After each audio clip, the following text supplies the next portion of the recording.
Comparado com as outras, o cinema é uma arte bebê, é uma arte que ainda está engatinhando, é uma arte que mal tem os seus 120 anos de existência. Ainda assim, é a arte que mais influencia a nossa cultura, que mais molda a nossa personalidade, que mais impressiona a nossa imaginação. Os cineastas responsáveis pelos filmes que transformam a nossa cultura, eu realmente acredito que eles vão ser lembrados e vistos nos séculos vindouros como figuras míticas, como Da Vinci, como Shakespeare, como Homero, como Hesíodo, como uma arte recente em que a gente ainda pode pensar com clareza em termos de décadas. Eu me propus a fazer esse vídeo para vocês sobre os cineastas que eu acho que foram os mais influentes de cada década, desde 1890 até a década de 2010. Mas antes, eu gostaria de lembrar vocês que nesta quinta nós vamos ter a primeira live do canal, às 8 horas, na qual eu vou responder as perguntas que vocês enviaram pelos comentários, pelo e-mail, sobre cinema e filosofia.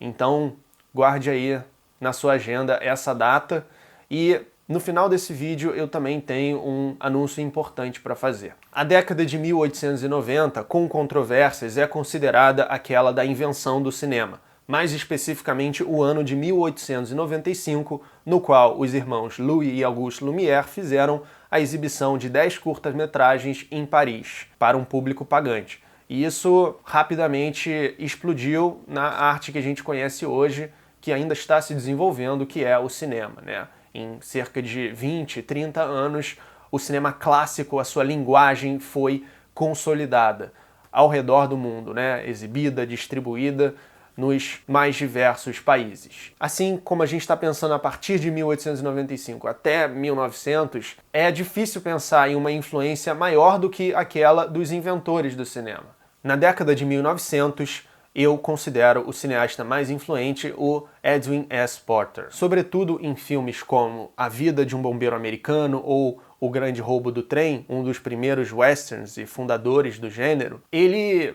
vai trazer montagem paralela, vai trabalhar com suspense, com ritmo, com o potencial do cinema para emocionar o público, já vai trazer personagens ambivalentes e, mais significativamente, vai trabalhar com enquadramentos diferentes, né, para suas ocasiões mais clássicas, como o close, o famoso close no final do Grande Roubo do Trem.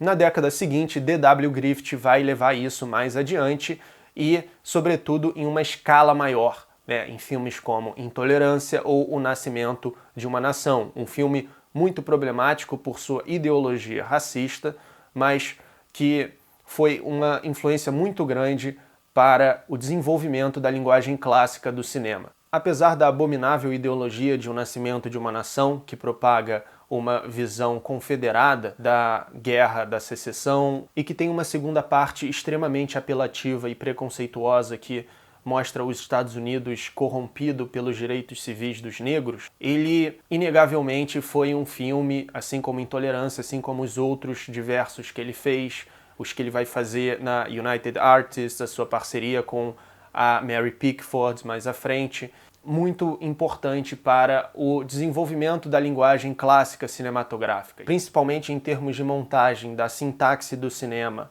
do ritmo, da duração dos planos, dos detalhes, de como que a montagem se estrutura para tocar o público, que é basicamente a base da montagem do cinema clássico americano, com cada plano durando apenas o suficiente e enquadrado da forma mais conveniente possível. Apontada a sua inegável contribuição para o desenvolvimento do cinema, podemos olhar o lamentável conteúdo dos seus filmes como um lembrete do potencial, do perigo do cinema, né, que o Walter Benjamin já apontava também para a ideologia, para a manipulação das massas, que a gente vai ver também no cinema de propaganda nazista.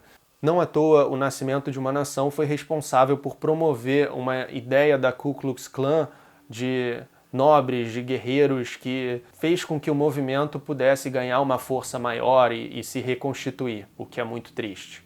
De todas as vanguardas cinematográficas da década de 20, eu acho que a escola soviética de montagem é a que mais se destaca.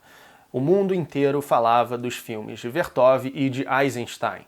E eu acho que este último é o grande nome dessa década.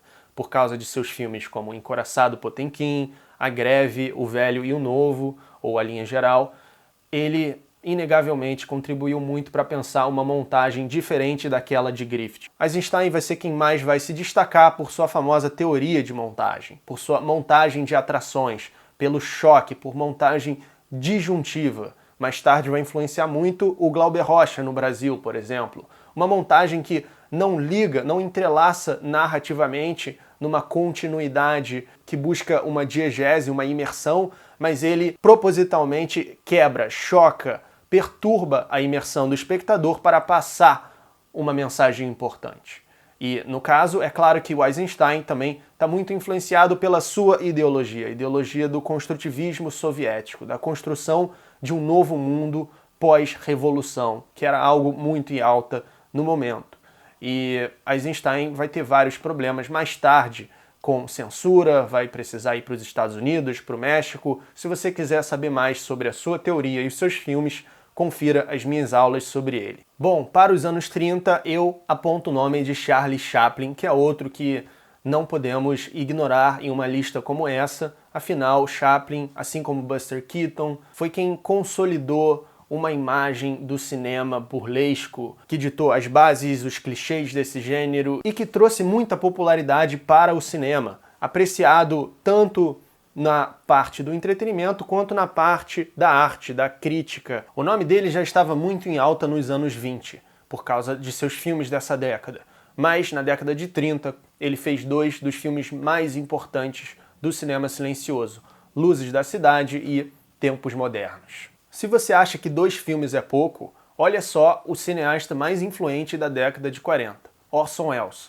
Um filme, Cidadão Kane. Ele fez outros que não tiveram a importância do Kane, mas Kane teve uma importância monstruosa. Se você quer saber mais, clica aqui para assistir a minha análise do Cidadão Kane. Cidadão Kane foi um dos filmes mais importantes para a invenção do cinema moderno, que tem uma montagem mais livre, que tem um tempo maior, um compromisso menor com a imersão do espectador e maior com a reflexão do mesmo. Cidadão Kane é um filme muito único, que tem uma estrutura muito original, tem um enredo muito inventivo para o período e que é muito diferente do que é visto no cinema clássico precedente. E ele tem um uso de uma decupagem também muito inovadora, principalmente por conta do plano sequência. Ele também vai fazer filmes importantes, filmes muito bons, como O Estranho e A Dama de Xangai, que também é um filme muito importante em termos de linguagem para o cinema moderno. Esses são os filmes que ele faz nessa década.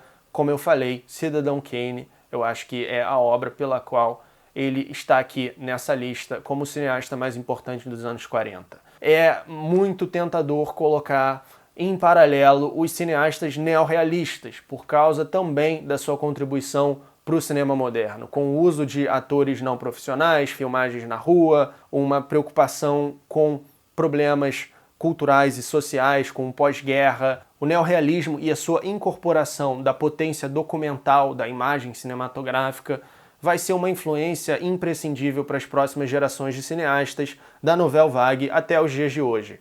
E eu acho que também, junto com o Orson Welles, né, que é uma pessoa só, os cineastas como Vittorio De Sica, Luchino Visconti e, sobretudo, Roberto Rossellini foram muito influentes, foram os mais influentes dos anos 40. Para os anos 50, eu vou dizer Alfred Hitchcock, porque com o Hitchcock é um atrás do outro. Pacto Sinistro, Diz que M para Matar, Ladrão de Casaca, Janela Indiscreta, Intriga Internacional. Com certeza tem outros que eu não estou me lembrando agora, mas nos anos 50 Hitchcock vai ganhar muito o prestígio que ele tem hoje, muito também pela leitura que os críticos da Nouvelle Vague, né, relacionados à Nouvelle Vague, da carreira do cinema, vão fazer dele, que não era no período tão apreciado como hoje, que é conhecido por ser o grande mestre do suspense, com um cinema elegante, com um cinema que aterroriza de uma maneira diferente e que eu acho que falta um pouco nos filmes de horror de hoje em dia. Outro diretor que se destacou muito nos anos 50 e que passou a ser muito estudado foi o Akira Kurosawa.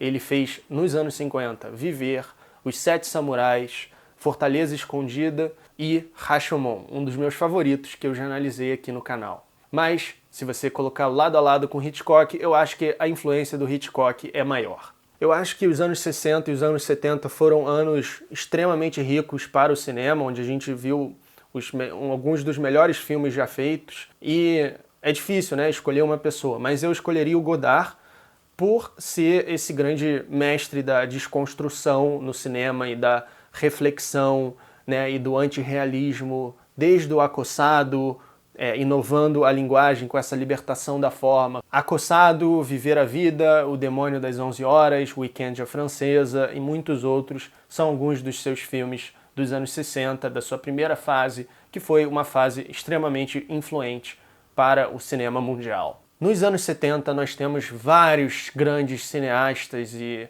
excelentes filmes, obras-primas em exibição, mas eu vou escolher o Francis Ford Coppola porque simplesmente O Poderoso Chefão 2, A Conversação, Apocalipse Now, todos esses filmes são excelentes.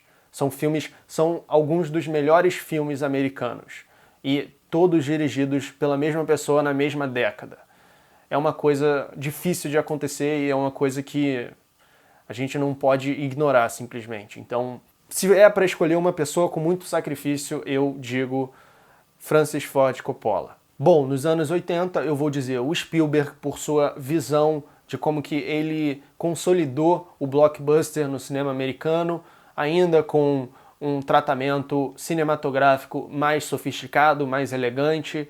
E nos anos 90 eu diria o Tarantino por conta da explosão que foi o início da sua carreira, com Cães de Aluguel, Pulp Fiction e todo esse seu estilo de incorporar diversas referências em uma narrativa repleta de humor, repleta de violência, repleta de inventividade e histórias bem contadas. Tarantino é um dos casos raros de um diretor com um grande talento literário. Muitos grandes diretores, dos quais destaca-se, por exemplo, Stanley Kubrick, optavam por fazer adaptações porque escrever é algo bastante difícil. E o diretor ele não é obrigado a ser um grande escritor.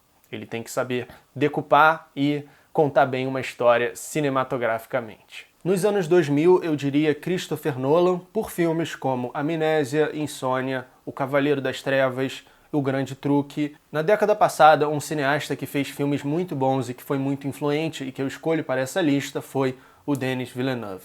Desde Incêndios, em 2010, até A Chegada, em 2015, ele também fez filmes muito bons no meio, como O Homem Duplicado e Os Suspeitos. Sicário, ali no meio, talvez seja o seu mais fraco da década, e ele foi quem dirigiu a continuação do Blade Runner em 2017. Agora, um importante esclarecimento é que cineastas mais influentes não significam melhores. Talvez a minha opinião seja um pouco pessimista, mas eu acho que de uns anos para cá, principalmente no século XXI, os melhores cineastas das décadas não são necessariamente aqueles mais influentes. Bom, pessoal, o anúncio que eu queria fazer é que eu vou estar em breve lançando um curso de cinema. Eu estou gravando agora e é um curso que foca tanto na história, na linguagem, quanto no pensamento do cinema.